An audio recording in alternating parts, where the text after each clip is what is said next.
Good afternoon, everyone. I hope you are safe and well. My name is Lucas Ribeiro, and I'll be serving as your moderator for today's panel. At first, I'd like to introduce myself. I'm a lawyer from Brazil, and I work currently at Matos Filho Advogados. I'm also a member of the firm's LGBT diversity group and an ally for the fight for gender inclusion. And for those who cannot see me, I'm wearing a black shirt, round glasses, I have a shaved short hair, and I'm sitting in front of a white wall. From a young age, men are taught to behave, act, and speak like a man. In male-oriented cultures, as occurs in most of Latin American countries, it is crucial to be strong, brave, competitive, and dominant to be a real man. However, studies show that toxic cultural construction of male identities brings terrible impacts both for society and workplace environments. So, especially for women and LGBT people. So our main goal here today is to discuss what are these toxic behaviors related to masculinities and how to fight their negative impacts. We'll have the pleasure to hear some of the experiences of a selected group of people who are facing this discussion in Brazil and abroad over the last years, but from different perspectives. Therefore, I would like to thank Gary Barker, Fernanda Perregil, and Raquel Silva for accepting our invitation to participate in today's panel. I'll read a short bio of our three panelists, but please be free to introduce yourself to our audience.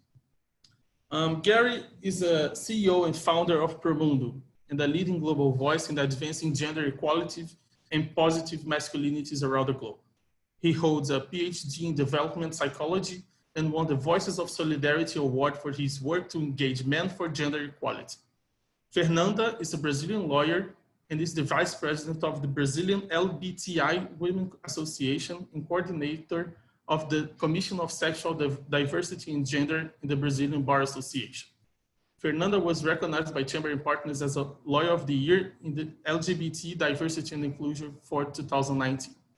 Last but not least, I will also like to welcome Raquel Silva. She's a program manager at Google and holds several degrees focused on global affairs, including a Master of Arts in Gender and International Development from Yale University. Before we get started, we should know that this is a pre-recorded session. Therefore, we will not be able to receive live questions and comments from the audience. However, we are more than interested in hearing from you. So after after the exhibition of this video is finished, we will hold a live Q&A session where we're going to be able to participate and present your questions to our panelists. Now, moving on with our session, I would like to give the floor to Gary. Gary, thanks for being with us. To start out our discussions, could you please explain why masculinities matter so much? Lucas and colleagues from Matos Filho, thanks for this invitation, and it's an honor to be part of the discussion. I'm Gary Barker. I'm the co-founder of Promundo. I'm from the US. I'm a white, cisgender, heterosexual man, middle class. I'm sitting in my living room in Washington, DC, with my gray beard and gray hair. For some years of having done this work, I co-founded Promundo 23 years ago with colleagues in Brazil, motivated, although I am part of a privileged group, to say we all win when we take on patriarchy, when we question it, when we break it down, and when we look at what it means in our individual lives and how together with feminist organizations, together with LGBTQI plus organizations, we find common cause in understanding how patriarchy harms us all. And so my work has been on that, and specifically on how do we question masculinities. I'm going to use some slides if I can do share screen here. So I'm going to talk of what do we mean, as Lucas asked, what do we mean by masculinities? How do we change it? How do we measure it? And how do we hope achieve the kind of lasting change that we're all looking for? A little bit about Promundo, as I mentioned before, together with partners, founded more than 20 years ago in Brazil, where I had the pleasure of living for more than 15 years. We now have affiliated offices in the US, where I'm based now, in Congo. We have an office in Portugal and also one in Chile. We do a combination of research, program work and advocacy to promote healthy masculinities. We do that together with women and girls, as well as with individuals of all sexual identities and gender orientation. So I'm going to jump into the question that Lucas asks.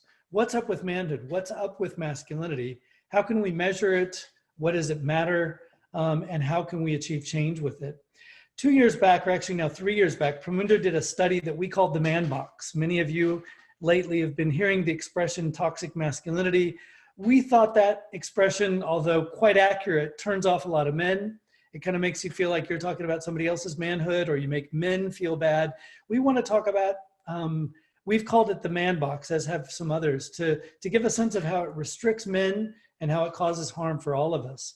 And we've developed some research methods to look at how much men believe in this rigid version of manhood and what's in it. Looking at the research out there, we find what we called 7 pillars of traditional masculinity. Self-sufficiency, I got to go it on my own. I got to resolve my own problems. Acting tough, if I've got to show that I'm tough and ready for a fight at any moment. Physical attractiveness matters to men, although we find that men believe they can't show that they did anything to be physically attractive. Then rigid norms in general about who does what at home, that men are taught to be in charge. All we find part of the pillars of masculinity. Others have to do very much with the topic we're talking about here, which is heteronormativity and heterosexuality and homophobia. Lots of guys still believing that being gay is not real manhood, or that it's fine to have gay friends, but don't consider me gay, as many young men told us. Hypersexuality, this idea that men's sexuality is kind of can't be stopped and men never say no, and never stop and ask for consent. And then aggression and control, that violence is a perfectly viable and acceptable way for men to win their battles. So how extensive are these views? We found that in research in the US, the UK, Mexico, and we've since carried this out in Jamaica and Australia, about 2/3 of young men told us that their parents say there's a real way that men behave. About 1/3 of young men buy into the issue that that their female partner, if they're heterosexual, believes they have to use violence to defend their reputation. About half of the men in all 5 of the countries said, society tells us that a real man can never say no to sex. About 30 to 40% of the young men that we interviewed in these surveys kind of fell into the man box. They believed in these ideas about manhood. Also wanted to share some results from a few other studies that we've done on manhood across more than 40 countries with a survey called the International Men and Gender Equality Survey. And there we found some good news and some bad news. The good news is that younger men around the world, as we compare the 18 to 30-year-olds to older men, holding in general more equitable views, but there's a lot of backlash, and there's a lot of men who believe in the man box and live in the man box, as I mentioned before. We also find that how much you learn early on, whether you see violence from men at home, whether you see involved fatherhood when you're a boy, pays forward. Men who see their fathers more involved are more likely to be involved with their fathers later on. Boys who witness violence at home are about 3 times more likely to use violence against a female partner if they're in a partnered heterosexual relationship later on. At the same time, we think this part is important. Men who support gender equality are happier and healthier. That is, their lives are better if they buy into gender equality.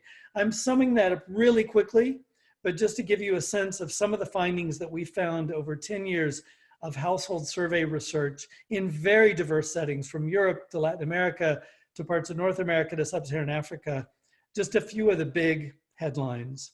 So what do I think of the challenges as we try to move ahead on this work? One is to help make visible these harmful ideas about manhood, not just to talk about them online and in the press, but really to say, how do we make them visible? How do we understand how much they mean in our lives?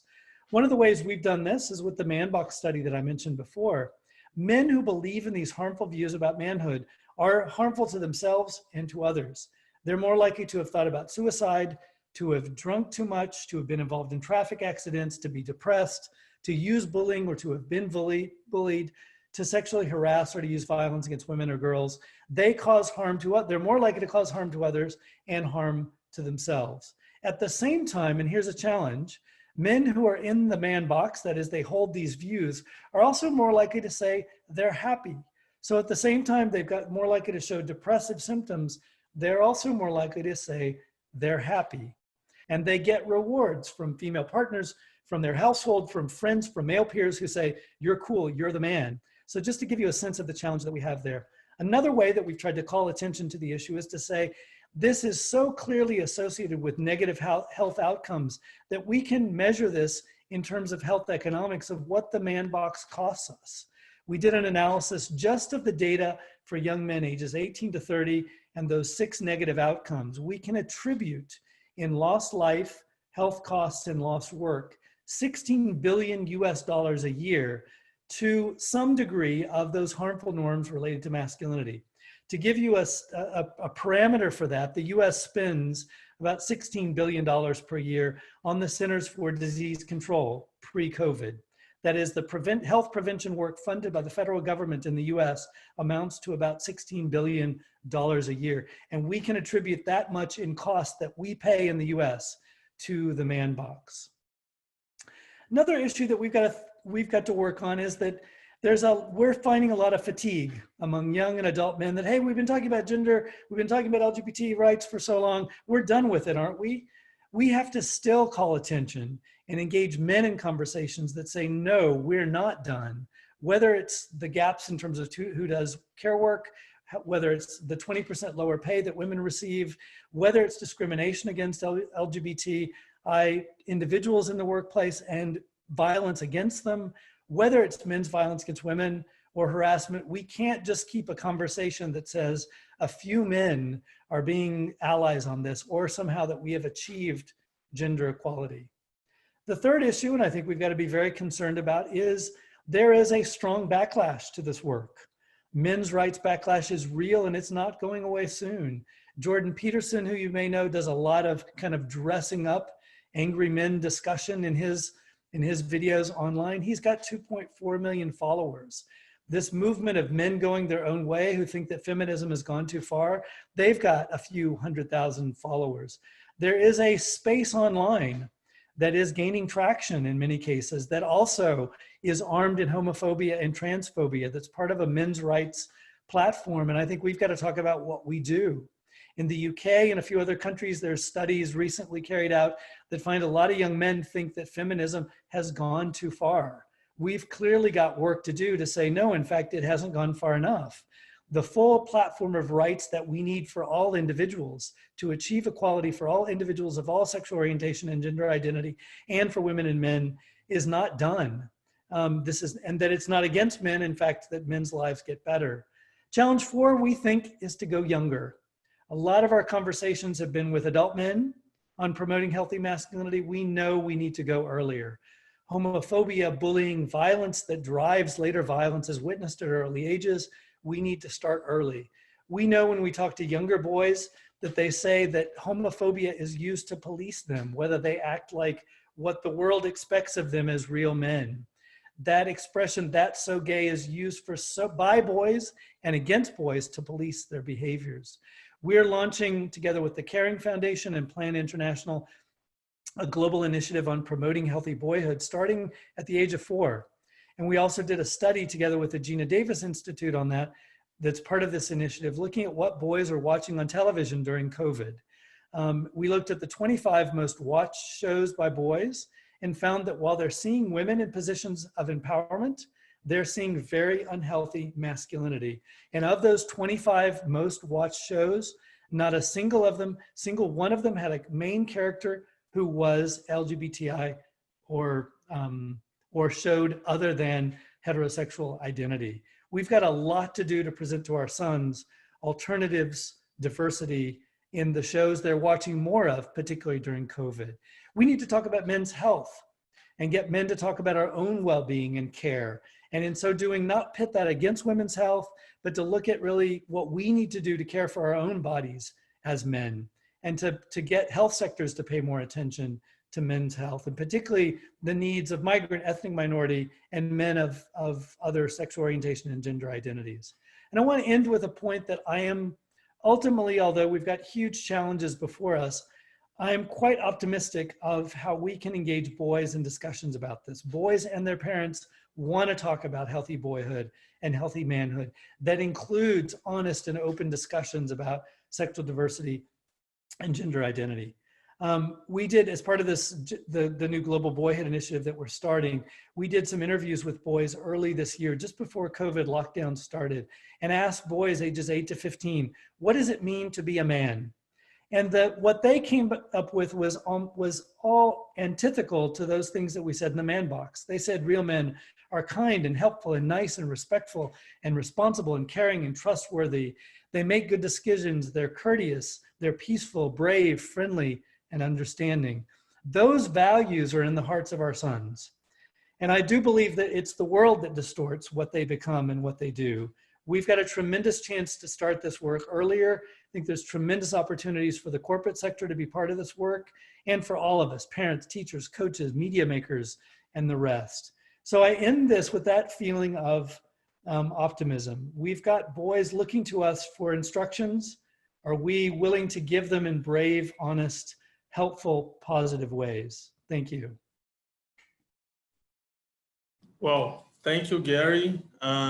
The numbers and the information you presented is so impressive and actually scary to me as a man. So when I see the numbers, the suicide rates, the healthcare costs, and obviously all the damage that this type of behavior caused to women and LGBT people that we see everywhere, this is actually an actual and very important issue that must be faced by everyone, by who are working at this issue on workplaces, who are creating boys and girls for the next generation. So thank you very much for your presentation. So moving forward, I would like to give the floor to Fernanda and Raquel. After hearing all these numbers that Gary presented, what do you think that this toxic masculinity actually impacting your daily basis, in your work, in your family? What are your personal experiences with this issue? First of all, Fernanda, if you could start. Okay, I am Fernanda, and Lucas, thank you for introducing me. First of all, thank you for inviting me to talk about this very important subject. I would like to congratulate our Nico and Matos Filho for organizing this event. My analysis starts from my point of view as a white lesbian woman lawyer specialized in gender issues and labor law. I will bring to my presentation the perspective of masculinity standards and the stereotypes, how they affect minoritized groups, especially women in the labor market. Think about the Latin American scenario. I will make an analysis so that we can rethink the paid leave policies as tools to fight gender inequalities. To face sexism, we can start from some 2018 data of the World Bank, which, when analyzing the legislation of 189 economies in the world and the impacts on women's lives, made it clear that in 104 countries, it still make it impossible for women to perform some activities. In 59 countries, do not have laws against sexual harassment in the workplace. In 18 countries, husbands can forbid women from working. And 3, women need their husband's authorization to have a bank account. More than 2 billion women face some kind of legal restriction. This shows that we still need to promote the STEAM. From these numbers, it's easy to conclude that the corporate environment were created to spread male values. Think example of higher performance. We can conclude how difficult it's for non-heterosexual or cisgender people or women to assume a leader role in the labor market. Therefore, we need to question this old male and toxic system within this space. Femininity and masculinity are social constructions in which men do not cry, men better in competitive environments. Men are stronger and men do not show emotional involvement. Mother masculinity was built around the work and guarantees a social status for men, in which the most important positions are filled by them. The places of power are supported by this sexual division of labor. Based on what would be the most appropriate job for men and women. Gender division at work make this space naturally defined as a male domain. Consequently, few women are hired to hold technical position or management functions.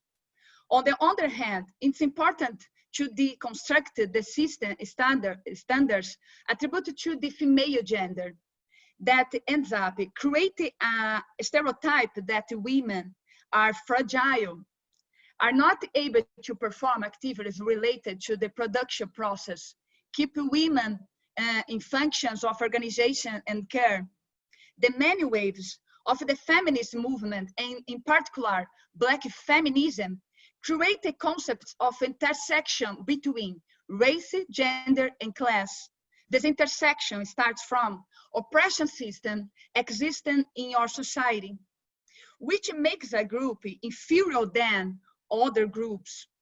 That is why we need to talk about this inclusion of people of the LGBTI community in the labor market, with attention to trans and intersex people,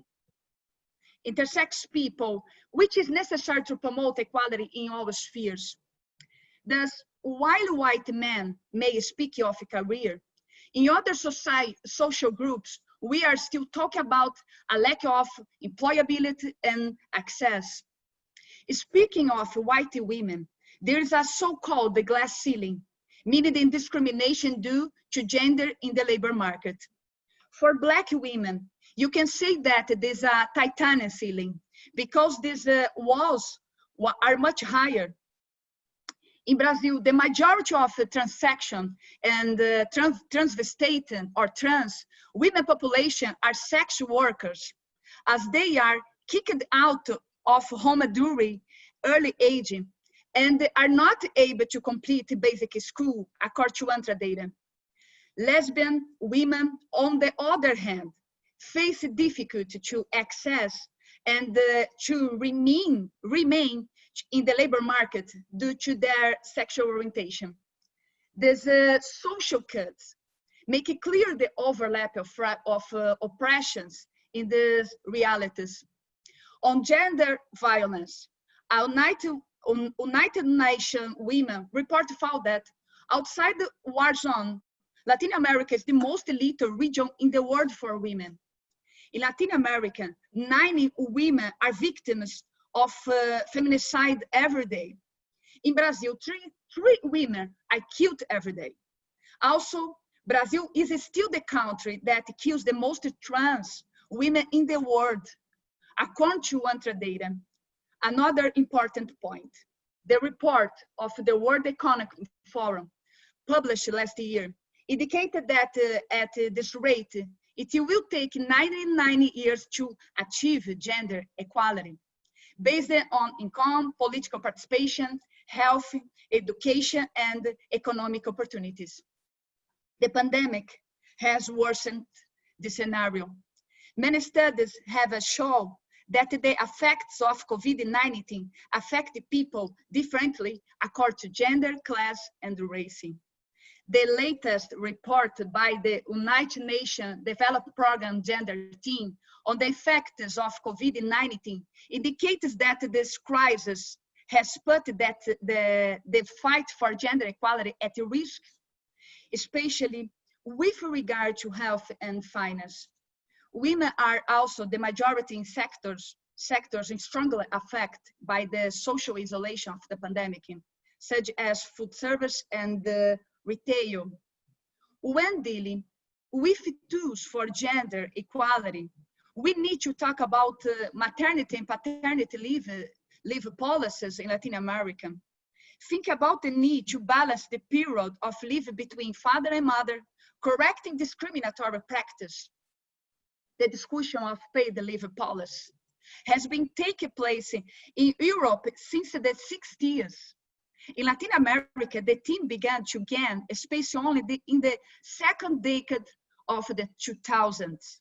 Here, we are still lagging behind the theme of maternity and paternity leave policy as a tool to reduce social and gender inequalities. There is no doubt that in Latin America, poverty has a gender and is the female one. For the meantime, paternity leaves are much less widespread around the world. This exists only in 79 of the 167 countries with data available on the subject. We must take into account that the countries that have achieved gender equalities, such as Iceland, Norway, Finland, and Sweden, are also those that have an equal system of leaves in the world. There's a clear correlation between gender equality and leave policies that best share care between fathers and mothers. In Latin America and the Caribbean, 61% of countries do not offer paternity leave, and 26% offer up to only 6 days. Over the years, the lack of division of work at home and with the family penalize women in terms of time and income. We need to understand that the fight for gender equality is key for human rights, and that the direct consequence will be the guarantee of a free and safe society for all. And thank you. Thank you very much, Fernanda, for your thoughts. Everything you said is very strong and it's actually hard to hear because the numbers are scaring and the situation is far from what could be and what would be ideal. It's sad to hear about the trans people life experiences. It's sad to hear what are the challenges that even in 2020 women and LGBT people faces in workplace environments. So, but we have to discuss this. We have to hear this information, even though they are not soft to our ears. So Raquel, now I'd like to hear from you. What are your thoughts on this question? What are your experiences with the toxic masculinity behaviors and how it impacts your career so far? So please be free to share your experience with us. Thank you so much, Lucas. I also wanted to thank Matos Filho for the invitation and for putting together a conversation that is absolutely timely and absolutely relevant. I think before I share my own thoughts, I wanted to reflect back on some of the points that both Gary and Fernanda brought to the table. I think definitely in terms of the men box and kind of societal expectations of what men are and what manhood means. And I think it's also relevant to make it a point that it's not only men that demonstrate masculinity traits or toxic masculinity or who reinforce those behaviors. Individuals of all identities and representations can do that, and it's also a symptom of a systemic and widespread culture that is also embedded in the corporate sector. That's kind of what we're discussing here, but is a reflection of a broader societal kind of narrative that is replicated by individuals of all backgrounds and representation.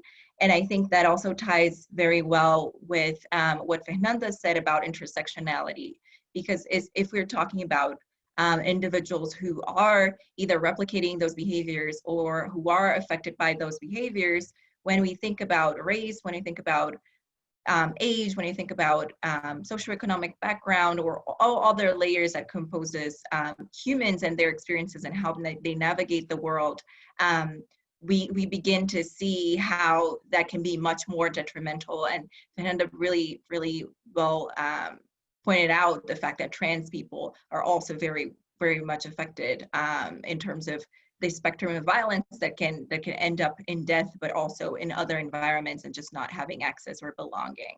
So again, my name is Raquel Silva. I am from Brazil. I am a Black cis heterosexual woman. I'm wearing braids, and I'm sitting against a white background. I think in terms of, to start kind of the reflection that I wanted to bring to the conversation today, I wanted to share 5 leadership traits. And I'm going to list those traits, and I'm going to ask you to, on a piece of paper or just mentally, to think about whether you subscribe, you would consider that those values or those characteristics belong to a feminine or to a masculine kind of behavior. How would you categorize those?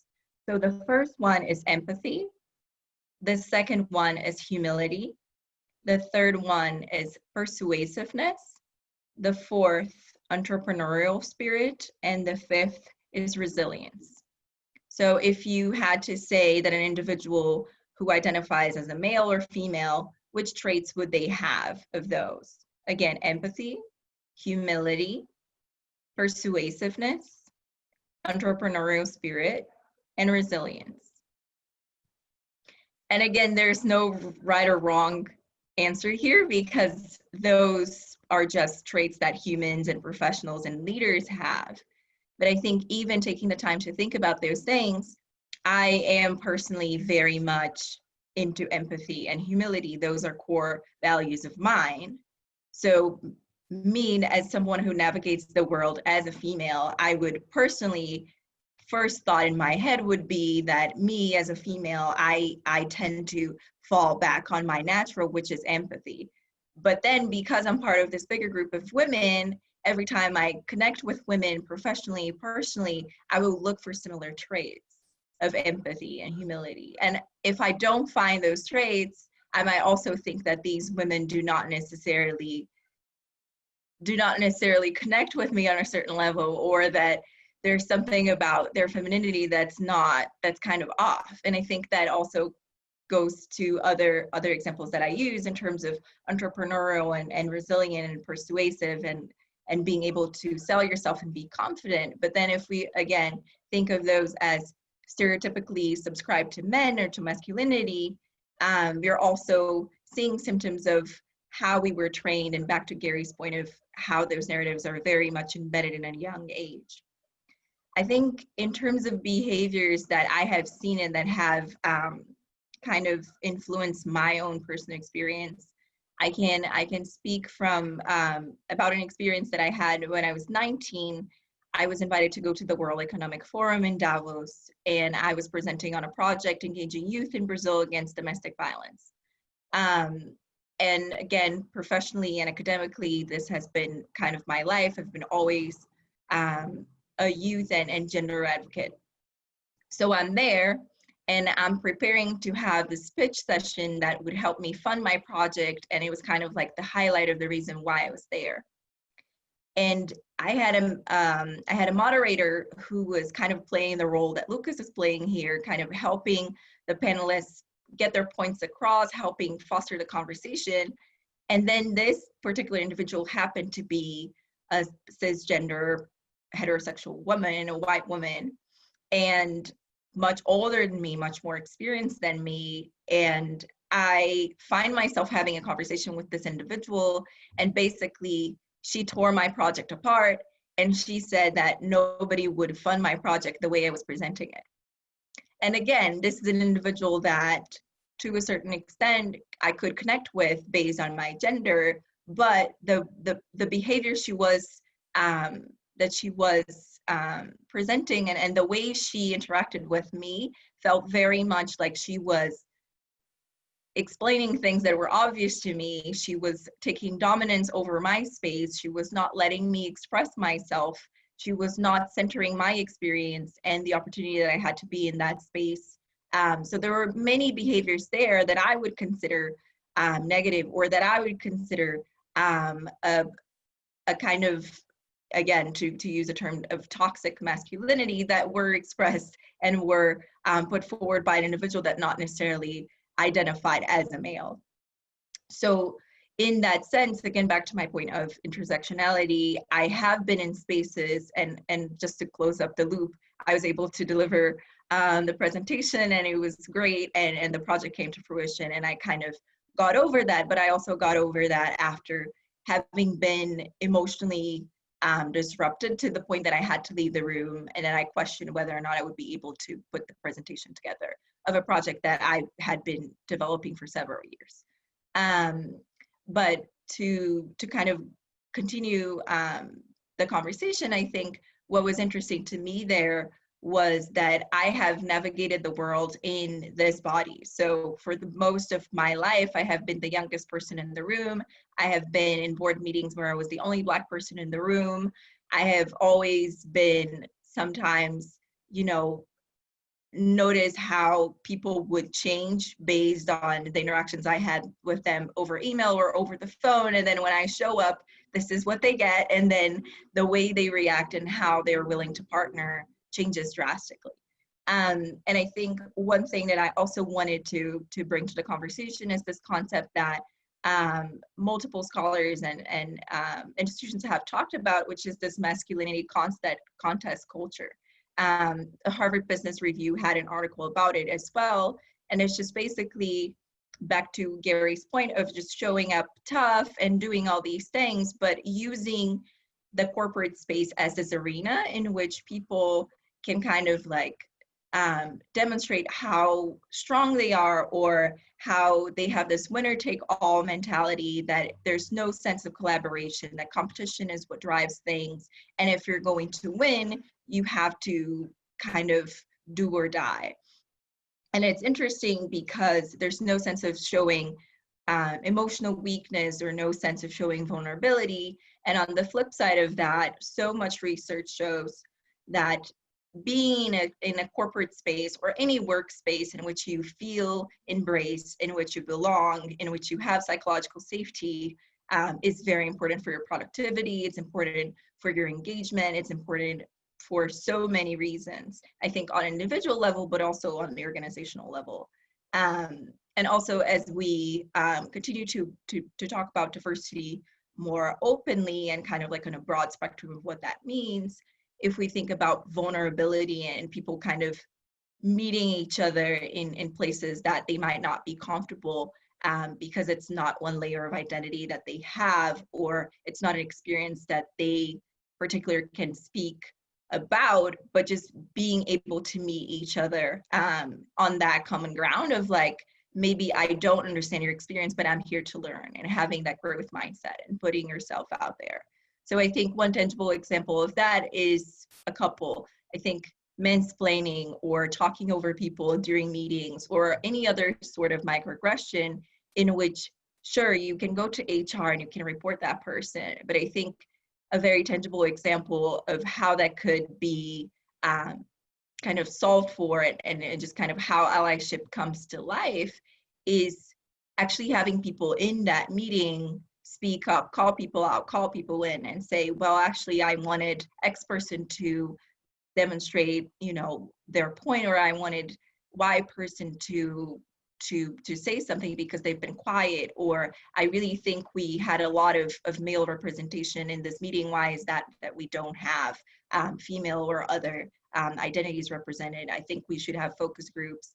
And this goes, I think, from an institutional perspective, but if you're talking services, if you're talking products, I think it has been more than proved at this point that diversity does increase creativity, and it does increase kind of the level with which organizations engage with customers and with the world that they belong in.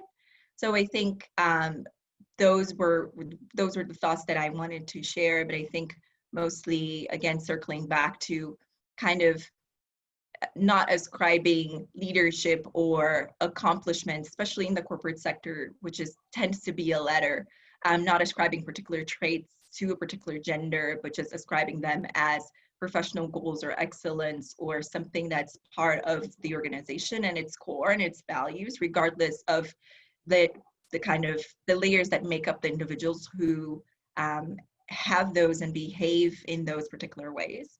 And I think also making sure that there is this kind of allyship on the ground, that there are channels to report and to kind of have this formal support system, but also finding allies on the ground who be in those rooms in which decisions are being made, who be in the rooms where meetings are happening, and that's kind of like what breeds and makes the culture that affects people every day. That's it. Thank you. Well, thanks Raquel for sharing this. You have pointed several topics that is running around across my head. The role of the allies, which I see as a crucial point to change this toxic masculinity environment in most of companies, and how leaders should behave and held accountable those other employees who are not compatible with this new masculinity, or actually respectful behaviors. What we are saying here is, in the end of the day, is that everyone should be respected and have their opinion and personal and professional experience valued, and not be put aside. So unfortunately, our time is running out, but I would love hearing from you, Gary, Fernanda, and you also, Raquel. Raquel already started discussing this, but how we can promote a new masculinity that benefits the corporate workplace equality, especially when we are talking about women and LGBT people. And on the side note, what Raquel already said, and what is the role of the ally and how to create allies to this fight? Is it through trainings? Is it through experience sharing? People has to see the problem, how can they see this problem, how to present the problem to them, how to avoid that. As Gary said, people think that feminism go too far. Oh, this is not a question for me, or this is not a fight for me. This is a fight for women. This is a fight for gay people, or to LGBT people, to in other spheres for Black people. So please, we have some minutes left. I would like to hear from you. What are your thoughts on what can we do for the future to have a better future, especially in our companies? I'll mention 4 things that I think the corporate sector can do. One, I think, is fairly obvious, but more companies need to do it, which is enough of the lip service, show us your numbers. We need to be transparent with salary, hiring, retainment. Show us the numbers in terms of women's participation in the workplace, LGBTI individuals of color. Show us the salary, show us what you're doing, show us that you're making progress, so that we can truly hold corporations accountable for it. We know the data is clear that it's both right to do it and that you will benefit in terms of how your corporation is in the world. And not just your employees in the physical workspace that you call headquarters, but everybody that you subcontract with and connect with. We know that lots of corporations will say, yeah, we'll do it here, but we're not responsible for what those other groups do. So we need to see the numbers. Second, we've done research with men in a number of workplaces, and I think it's clear that we need to learn how to listen, be good listeners, and that corporations need to do that as well, to study and say, how is masculinity? How are these issues being presented in our workplace? Instead of making assumptions, the easy thing of doing some online surveys, doing some focus groups, doing some interviews to know just how extensive the problems are and be brave enough to use that data to make changes. Third, I would say we need to engage men in power and other men and cisgender heterosexual men, particularly, to be active partner bystanders. What do I mean by that? Men often see the harassment that happens. Men Men, cisgender heterosexual men, see the discrimination and the homophobia and the sexism and the racism that may happen, but don't think they should act or don't know how to act in a particular moment. We need to share strategies, approaches for how I can be in a meeting and speak out about it, not instead of, not saying I'm here to protect you, but to say, how do we do this together? To really train around allyship. It's not obvious necessarily for lots of men for how to do it.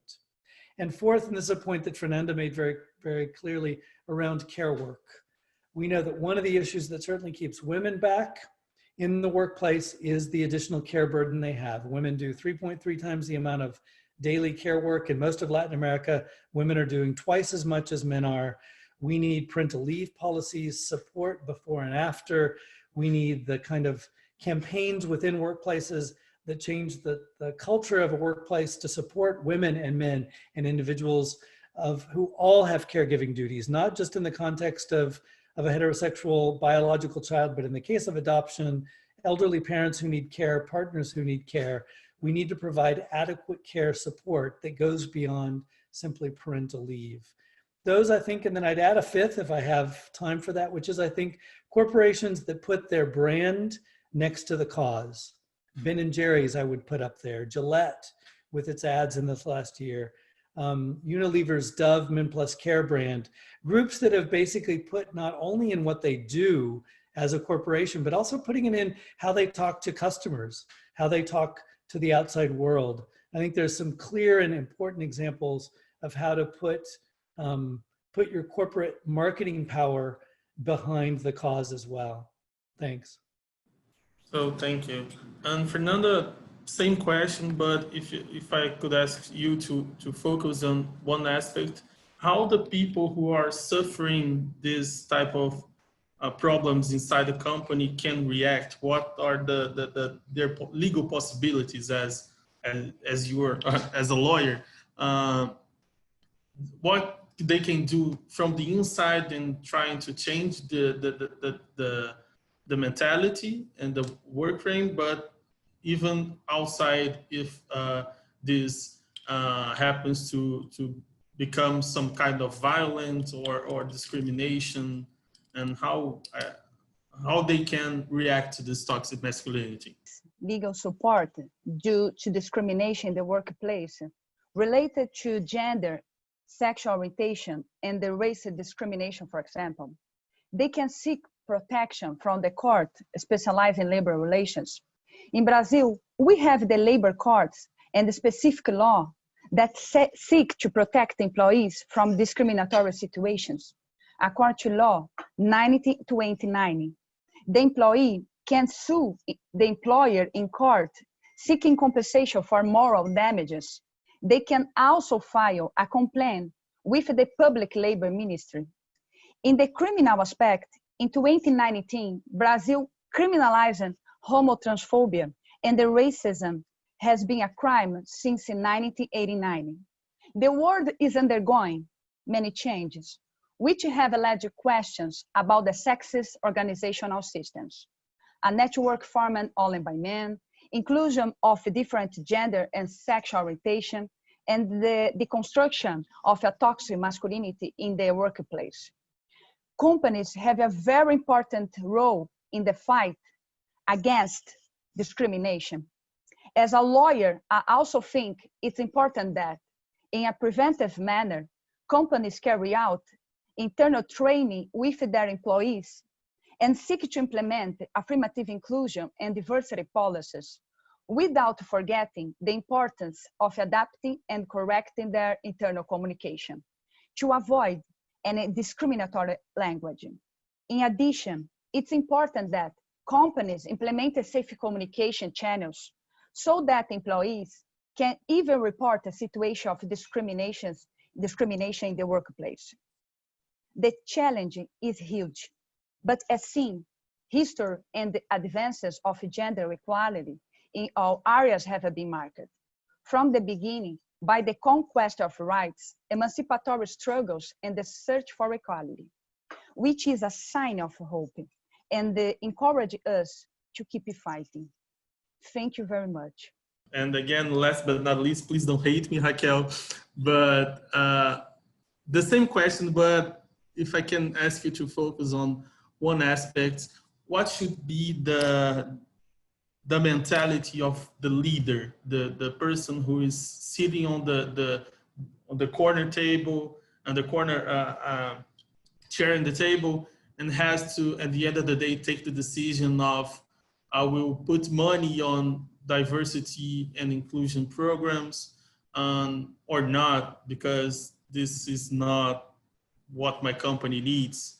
And what can we say to that leader that probably can watch this panel, see that there is a problem that he has to face, but he probably has not an indication of where he could start? I think that's a really big question, and I think the answer I'm gonna give, I'm definitely gonna say reinforce Gary's 5 points. But I think in terms of I think as a leader, any leader likes results, and if there are particular goals tied to the core business, I think that makes a lot of impact. I think so many companies had to kind of scramble last minute to deal with Black Lives Matter in the US and kind of how that trickled down to some companies in Brazil or some companies that are just global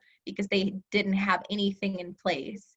And all of a sudden, they are realizing that this is something that affects them. It affects their stakeholders, their investors, their customers. And then all of a sudden, they're looped into a conversation that they should have been a part of for a long time. And I think this is just an example of how we are looking at gender, we're looking at masculinity, we're looking at the communities with disabilities, we're looking across the spectrum, whoever we're talking about. There is space for companies to be aware of and to be engaged in a proactive way, not in a reactive way. I think definitely having the diversity conversation be tied to the values of the company, be tied to, just the annual goals, and then not thinking of diversity of any of those conversations as an add-on, but once that becomes part of the core conversation, I think that changes everything, because then that's brand, again, as Gary said, that's numbers, that's money, and that's results. And I think another thing, thinking from an internal perspective, is thinking about talent. So many of these conversations happen in rooms with maybe HR, with maybe the diversity person, and it's this constant battle of like, is it a pipeline? Is it a talent pipeline question? Is it a problem that we can't find qualified people who just show up in the world in different ways? And then what is the problem? I think so much of that from a leadership perspective, the moment you look at talent, the way you look at, your financial bottom line, and what you need to do to make sure that, again, you're not just attracting, but you're retaining, you're developing, you are compensating this talent for what they bring, more so than I need to have different shades and I need to have different flavors of humans to look great in the brochure. I think that's the moment when change really starts to happen. Well, I couldn't agree more with you and Fernanda and Gary. Unfortunately, our time is out, but this was a great discussion. I would like to thank very much all of our 3 panelists, Gary, Fernanda, and Raquel, and our audience for being with us in this wonderful panel. And I'd like to ask, please keep logged in the platform for the Q&A session that will follow after this video is presented. Thank you very much for everyone, and see you on the next. I hope everyone keeps safe, and I see you there. Bye-bye.